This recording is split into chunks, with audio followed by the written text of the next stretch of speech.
කටිනු සුබ දවසක්. මම කලින් වීඩියෝ එක තිබ්බා රුමේනියාවට ඇවිල්ලා හොරොන්ට අහු වෙන්න එපා කියලා. එන්න කලින් බලන්න ඕනේ ඒවා පොඩක් හොයලා බලන්න කියලා.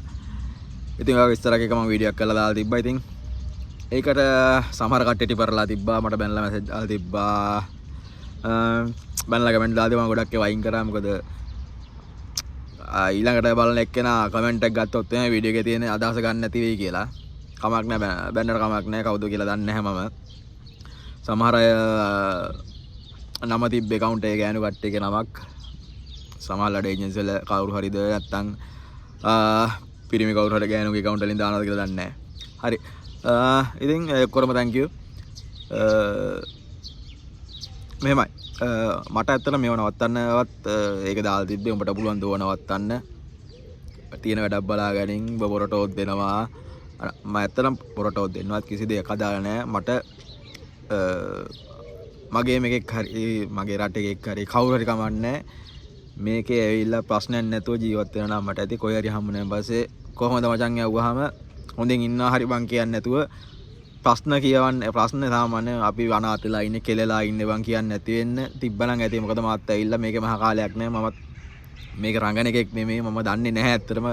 මම නෙමෙයි දැන් ඔය කතා කරන කවුරුවත් රුමේනියාව කියන දේ සම්පූර්ණ කතන්දරය කවුරුත් දන්නේ නැහැ. මේක ඇවිල්ලා ගොඩක් කට්ටිය අවුරුදු ගණන් හිටියා කියලා මේ රුමේනියාව කියන දේ දිය කරගෙන බීපු කවුරුත් නැහැනේ. දන්නේ දකින්න ටික අහන ටික විතරයි. හරි. ඒ ඔක්කොම පැත්තට දාන්නකෝ. ඉතින් කලින් හතිය කතා කරපු ටික. ඉතින් එතන ඉවරයි. ඉතින් අද කතා කරන්න ගත්තේ දැන් දවස් දෙක තුනකට කලින් වීඩියෝ එකක් ෂෙයා වෙනවා. ලංකාවේ කොල්ලෝ ටිකකට රුමේනියන් තමන්ගේ බොස් සහ බොස්ගේ සහෝදරය ඇවිල්ලා ගහන එක. ඉතින් ඇත්තටම මම මේක දාන්න හිටියේ ඇත්තටම මම මේක සම්බන්ධ නැහැ. මම කියන්නේ මම මේක හරි විස්තරයක් ලොකුවට දන්නේ නැහැ. මට මේක ආරංචි වෙච්ච විදියට සහ මම ඊයේ කලින් දවසේ මම රුමේනියාවේ ලංකාවේ එම්බසියට ගියා. එතනදී තමයි මේක ඉන්ක්වයර් එක වුණේ. ඉතින් එතන ඉන්ක්වයර් එකට ගිහිලා තිබ්බ අපේ සහෝදරයෝ රයිඩර්ස්ලා හිටියේ. ඉතින් ඒගොල්ලන්ට වෙච්ච අසාධාරණ හින්දා ඒගොල්ලෝ කතා කරන්න ඇවිල්ලා තිබ්බා. ඉතින් එතනින් සාධාරණ යක් අපේ ලංකාවේ කොල්ලෝ ටිකට වෙලා තිබ්බා. ඉතින් ගොඩක් කට්ටිය ඉතින් අසනයි. ඉතින් ඒ වගේ වෙලාවට ඉතින් මම කලින් වීඩියෝ එකත් කිව්වේ මෙහෙම වෙනවා බල්ලා වරෙල්ලා කියලා. බල්ලා ආවට ඉතින් වැඩක් නැහැ. මෙහෙ එනකන් ඉතින් ඇත්තටම ගොඩක් කට්ටිය ඉතින් හොයාගන්න බෑ මොකද්ද වෙන්නේ කියලා. දැන් දාන කම්පැනිෙන් නෙමෙයි එන්නේ කියලා. දැන් ඒගොල්ලන්ගෙත් ගොඩක් ප්‍රශ්න තිබ්බේ. ඒගොල්ලන්ගේ පාස්පෝර්ට් එහෙම අරගෙන තිබ්බා. පාස්පෝර්ට් අරගත්තාන් පස්සේ ඉතින් පාස්පෝර්ට් අරගෙන TRC එහෙම සමහර අය ඒක හදලත් නැහැ. ඉතින් ඒ වගේ ප්‍රශ්නත් එක්ක ඒ කොල්ලොත් අසරණයි. ඉතින් එහෙම තෙද්දි පඩි ගෙවන්න නැතුව ඉතින් හුරා කනකොට ඉතින් ඒ කොල්ලෝ සිරාටම පට්ට අසරණයි. ඉතින් අර ඒ වගේ ලාවට දැන් ආවෙක පිට කරන්න නැතුව පුළුවන් තරම් අල්ලන් ඉන්න කියලා තමයි කියන්න තියෙන්නේ. මොකද අපි ඉන්නේ වෙනින් රටක හින්දා. ඉතින් අර මම කලින් මම කිව්වේ වර්ක් පර්මිට් අදාළ ඒවා නෙමේ. වෙනින් ඒවා ගෙනහල්ලා වෙනින් තැන් වලට දාලා හදිසි කරලා ගෙන්නලා බොරු හදිසියක් පෙන්නලා ඉවරලා ගෙන්නන තත්ත්වයක් තමයි දැන් තියෙන්නේ. ඒ කියන්නේ හදිසියක් නැහැ. ඒ වුණාට ගෙන්නන ඒගොල්ලන්ට හරි හදිසියක් කියලා තමයි පෙන්වන්නේ. සමහර අය ඉන්නවා 2023 සල්ලි බැඳලා ඉවරලා මේ අවුරුද්දේ දැන්ට මාසෙකමාර දෙකකට කලින් රුමේනියාට ආපු කට්ටියක් ඉන්නවා. ඉතින් එහෙම ඒජන්සිත් තියෙනවා. ඉතින් මේක කාටවත් පහර ගහන්නවත් ඒජන්සි වලට ඩිරෙක්ට් බයින්වත් හදපු එකක්වත් නෙමෙයි මේ වීඩියෝ එක. මොකද මම මේ වීඩියෝ එක දාන්න හිටියේ මොකද මම කලින් කතා කරලා සතියක් යන්න කලින් වීඩියෝ එකට අදාළ ප්‍රශ්නයක් එළියට ආපු හින්දා. ඉතින් එතකොට දැන් මේක බැලුවා නම් අර බයින කට්ටිය හරි ඉතින් තේරෙනවා මොකද්ද වෙලා තියෙන්නේ කියලා. තවත් තියෙනවා මේකේ තව ගෑනු කට්ටිය සාමාන්‍යයෙන් කියන්නේ කොහොමද ජොබ් වර්ක් පර්මිට් එක ගහනවා. ඉතින් සමහරවිට ගෑනු කට්ටියට අදාළ නොවන රස්සාව වලටත් අන්තිමට එන්න වෙනවා. ඒ කියන්නේ වෙනින් වැඩ වලට නෙමෙයි හાર્ඩ් වර්ක් වලට. ඉතින් බර වැඩ සාමාන්‍යයෙන් ගෑනු කට්ටියට බැහැනේ. ඊට අමතරව තව මගේ වයිෆ්ගේ යාළුවෙක් ඇවිල්ලා තිබ්බා කලින් ෆාමසි එකට.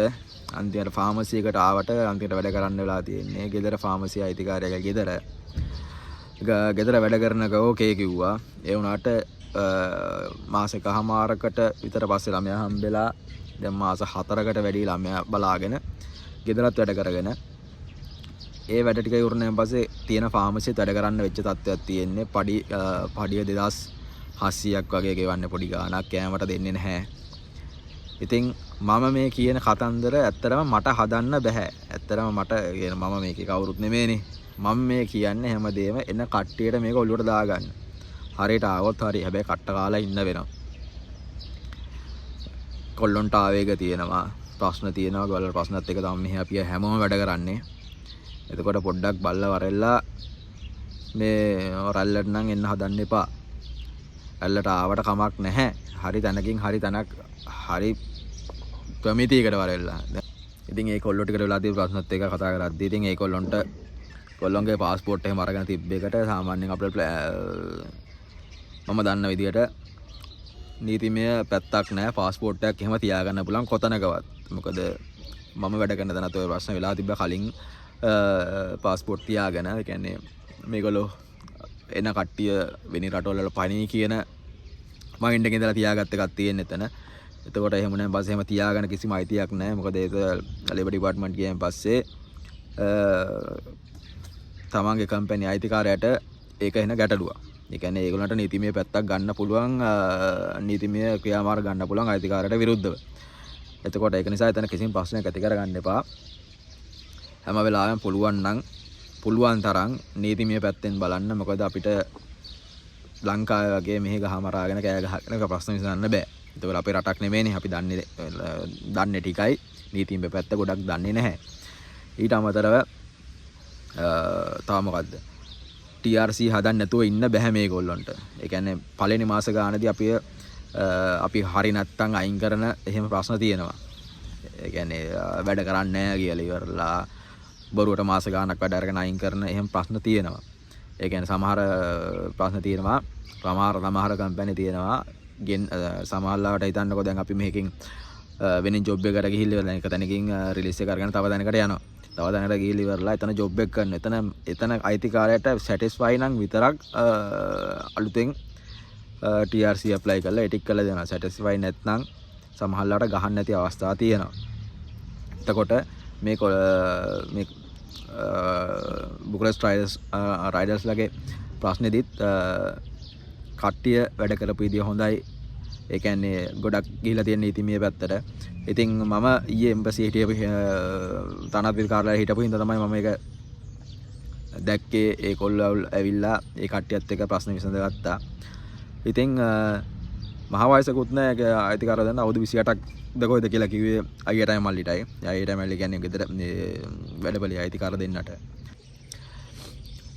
ඉතින් ඒගොල්ලෝ කතා කරගත්ත විදිහට මම හිතනවා ප්‍රශ්න විසඳගනී කියලා. ඉතින් එතන සමහර කට්ටිය රිලීස් ඉල්ලුවා බෑයි කියලා එතන කරන්න වැඩ.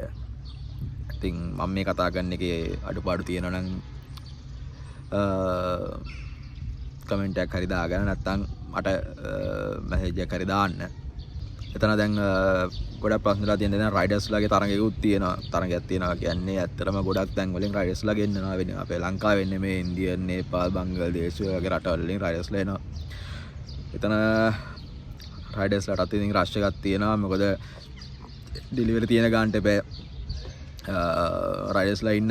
දැන් ඩෙලිවරි ගානට රයිඩර්ස්ලා වැඩි වෙච්ච ගමන් ඉතින් ඒගොල්ලොන්ට දවස් ටාගට් එක ගහගන්න බැරි වෙනවා. දවස් ටාගට් එක ගහගන්න බැරි වෙච්ච ගමන් පැය 8 නෙමෙයි 9 10 පැය 14 වැඩ ගන්න අවස්ථාවක් තියෙනවා කියලා අයියලා කිව්වා. ඉතින් එහෙම වුණාන් පස්සේ ඒකල්ලත් අන්තිමට රස්සාවකට පඩියක් හම්බුනේ නැතුණාන් පස්සේ ඒගොල්ලන්ටත් තියෙන පීඩනේ කොතනින් හරි පිට කරගන්න බෑ. ඉතින් ලයිට් බිල් ගෙවලත් නැහැ. ඉතින් ඔය වගේ ප්‍රශ්න ටිකකුත් එක තමයි ප්‍රශ්නේ පටන් ගත්තේ.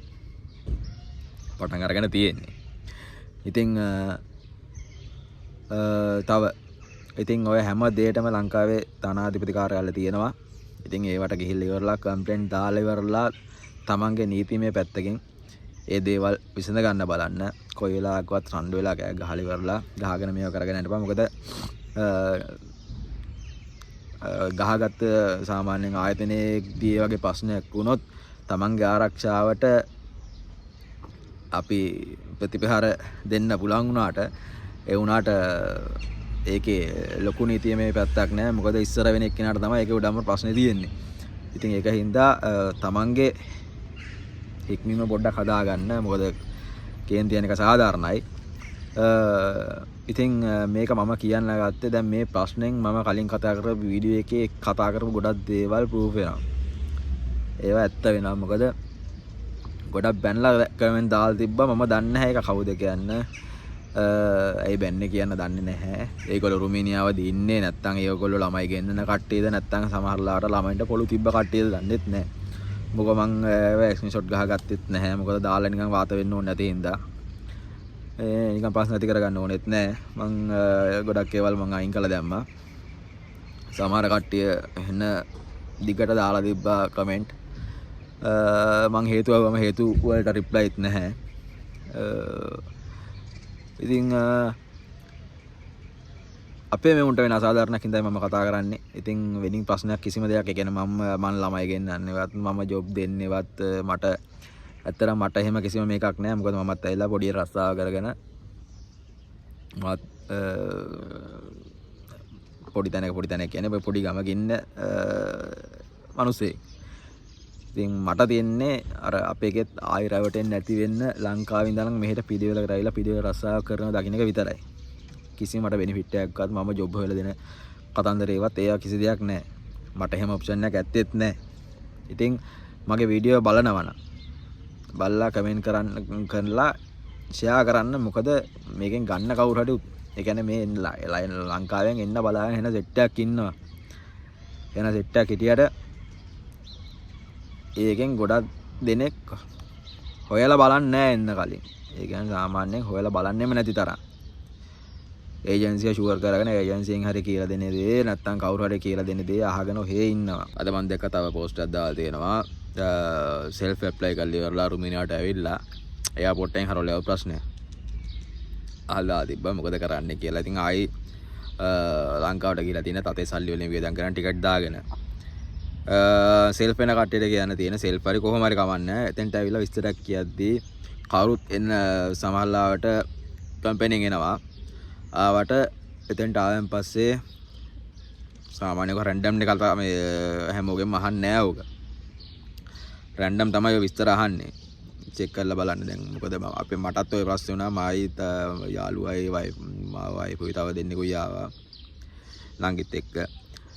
ඉතින් අපිටත් ඔය ප්‍රශ්නේ වුණා. ඉතින් එතකොට කරන්න තියෙන්නේ එතන කතා කරපු අපිව ගෙන්නන හරි අපේ කම්පැනි අයිතිකාරය හරි කවුරු හරි කතා කරන්න එතන නම්බරය දෙන්න. ඒ කියන්නේ ඒගොල්ලන්ගේ කන්ටැක්ට් නම්බරයක් දෙන්න. එතකොට කතා කරලා ඉවරලා අපේ විස්තර කතා කරලා ඉවරලා විස්තර ඕකේ නම් අපි රිලීස් කරන ඒගොල්ලන්ට එහෙම එතන තියාගන්න නැහැ. කවුරුත් එතන එයාපෝට් එකෙන් එහෙම මේව කරන්නේ නැහැ. අර ඉතින් අපිට අර කියන විස්තරයක් ඉතින් ඒ මිනිස්සුන්ට ප්‍රූෆ් කරගන්න විදියක් නැති වෙච්ච ගමන් ඉතින් හිතන්නේ මේක හොරෙන් ආපු ගමනක් එහෙම කියලා තමයි. ඉතින් ගොඩක් දුරට එහෙම රිටර්න් කරන්නේ නැහැ. ගොඩක් රිටර්න් කරනවා අඩුයි. ඉතින් තමන්ගේ වෙලාව තමයි. ඉතින් පුළුවන් තරම් ආයතන ප්‍රධානියාව හෝ අපිව කන්ටැක්ට් කරලා ඉවරලා ජොබ් එකට දාන එක්කෙනාව කන්ටැක්ට් කරගෙන ඉවරලා එයාපෝට් එකේදී නම්බර්ස් තියාගෙන එන්න. මොකද ඒවා අනිවාර්යෙන් දෙන්න එයාපෝට් එකෙන් එල්ලුවොත් එහෙම කතා කරන්න. මොකද ගොඩක් ඔහම චෙක් කරද්දී අහුණාන් පස්සේ කතා කරලා අහනවා මේගොල්ලෝ මොකටද දෙන්නේ කියලා. ඉතින් ওই වගේ දේවල් තියෙනවා. ඒ වගේ හින්දා මේ අනිවාර්යෙන් බලලා ඉන්න කියන්නේ එද්දී ඔය එන කට්ටියව කතා කරගෙන පිළිවෙලට ෆෝන් නම්බර්ස් එහෙම පිළිවෙලට ලියාගෙන එන්න ඇවිල්ලා දෙන්න වුණොත් ඒවා පෙන්වන්න ඕනේ. මේ වීඩියෝ එකේදී මට ගොඩක් දේවල් කතා කරන්න නැති වුණාට මේ දවස් ටිකේදී Facebook එකේ ඇති වෙනකන් ඔය ප්‍රශ්න දිගහැරෙනවා. එක ප්‍රශ්න දිගහැරෙනවා. අනිවාර්යෙන් ඒ ප්‍රශ්න පොඩ්ඩක් කියවලා බලන්න. ඒගොල්ලන්ට ප්‍රනෝද වෙලා තියෙන ප්‍රශ්න කියලා. මම මේ කතා කරන්නේ එන්න අයට එන්න ආසාවෙන් ඉන්න අයට හැම තිස්සම Facebook group වල WhatsApp group වල පොඩ්ඩක් රැඳෙන්න. Taman ලංකාවේ කරන ජොබ් එකත් එක්ක ඒවා කරන්න බැරි වුණාට කමක් නැහැ. හවසට හරි පැයක් පැය භාගයක් හරි අරගෙන ඔයා පොඩ්ඩක් තමන්ගේ විස්තර ටික පොඩ්ඩක් හොයලා බලන්න. මොකද තමන්ට අනාථ වෙන්නේ නැති වෙන තමන්ගේ අනාගතයකට ගහගෙන රටකට එන්නේ. එහෙම ඇවිල්ලා ඉවරලා මෙහෙ තිබ්බට ඇටි බිමට වැටෙන්නේ නැති වෙන්න විස්තර පොඩ්ඩක් හොයලා බලන්න. ඉතින් මේ වීඩියෝ එක මම මෙතනින් එහාට ලොකු විස්තරයක් දාන්නේ නැහැ. ඉතින් කලින් විඩියෝ එක විදිහටම තමයි එනවා නම් හොයලා බලලා වරෙල්ලා අනාථ වෙන්න හදන්න එපා. මොකද දැන් හොරු වැඩි අපේ මේ උතම අපිට කරන්නේ ගොඩක් පිට යන්නේ මෙහි අයත් එක්ක හරි ඒජන්සියත් එක්ක හරි සම්මාදම් වෙලා අපේ මේ උතම මේ පූජා වට්ටියට අත ගහන්නේ. ඉතින් ඒක හින්දා එන්න එපා කියන නෙමෙයි, එන අයගොල්ලෝ කනවත් නෙමෙයි. ඉතින් වරදවා හිත ඔලුවට ගන්න එපා. මොකද එනවට අකමැතිත් නැහැ. බලලා ඇවිල්ලා ගේමක් ගහ ගන්නවට අකමැතිත් නැහැ. ඇවිල්ලා වෙදින් රටකට පයින්නවට අකමැතිත් නැහැ. එහෙම කිසිම හේතුවක් නෙමෙයි. ඒ මොනවා එන්නත් මෙහෙ ඇවිල්ලා තමන්ගේ පිළිවෙලක් හදාගන්න එපා. අනාථ වෙන්න කලින් කියන එක යුතුයමක් හින්දා තමයි මම මේ වීඩියෝ එක දැන් දෙපාරකට කඩලා දැම්මේ. මොකද කලින් ඉන්සිඩන්ට් එක වෙලා සතියක් කන්නත් කලින් තවත් අසාධාරණයක් වෙච්ච හින්දා කොල්ලෝ ටිකකට. ඉතින් මේකටත් බැනලා දාන්න කමක් නැහැ. එහෙනම් සුබ දවසක්. අලුත් වීඩියෝෙන් ආයි හම්බෙමු. ප්‍රශ්නයක් වුණොත් ප්‍රශ්නයක් වෙච්ච වෙලාවට පුළුවන් නම් මේකට මැසේජ් එකක් දාලා අහන්න. පුළුවන් විදිහට උදව් කරන්න.